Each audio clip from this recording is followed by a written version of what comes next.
I'm Denise Smeets and I would like to welcome you to this painting episode by We Love Art. Without any painting experience, you are able to step in the shoes of the real masters, get creative and recreate art that everyone will recognize. Today we are going to create the wonderful Dancers in Blue by Degas. I always start with the background first, in this case the wall and all the wonderful colors on the wall. So what I'll do is, so the wall has a kind of blend of browns, blue, green and a little bit of white. You could pre-mix everything here, or my preferred option actually always is that I just multiple load my brush with many colors and just let it blend over here. So I'll take a bit of white, some brown, some blue and green, and let's just surprise ourselves to see what comes up. So I'm gonna start here. And I'll apply the color in kind of short dabs, so short strokes. Try to apply this quite nice and thick. The thicker you paint, in this painting is going to help you. So the thicker you paint, the easier it's going to get for you. And also maybe a good plus is that, of course, if we're going to paint thick, in the end it gives a really nice texture. That's why I would say try to get as many different color strokes as possible.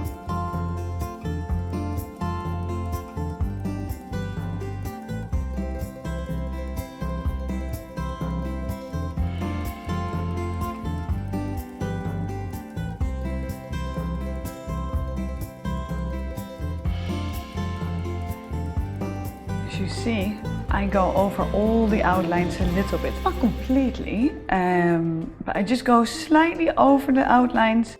So just enough that I can still see her shape of her hair, of her face, or the arm here, but enough that it covers, because later I'm gonna fill her arm with the skin tone, and then I want to make sure that every bit of the background is already filled. Try to go slightly over the outlines.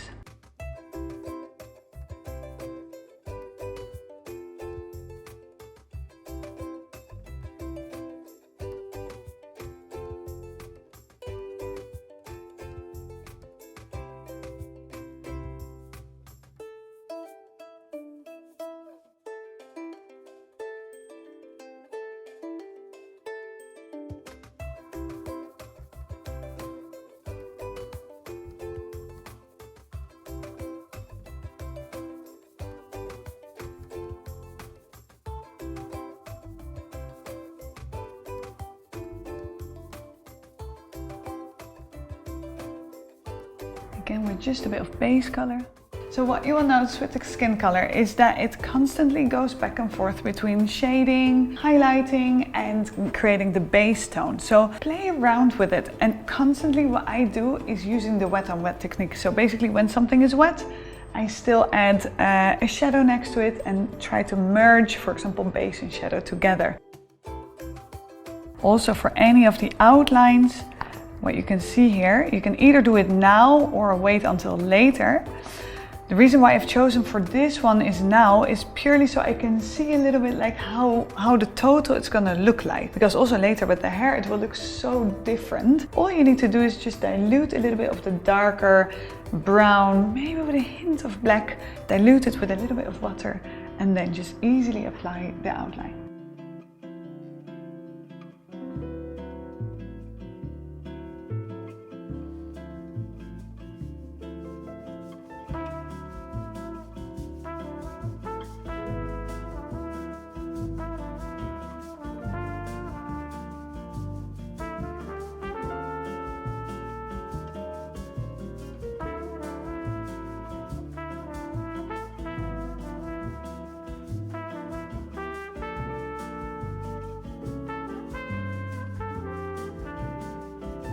Always when I'm painting, it's always just such a nice experience. I'm always so absorbed in the painting. I could honestly paint for hours and hours without noticing that the time passes by. And I really hope that until so far, this has been the exact same experience for you as well.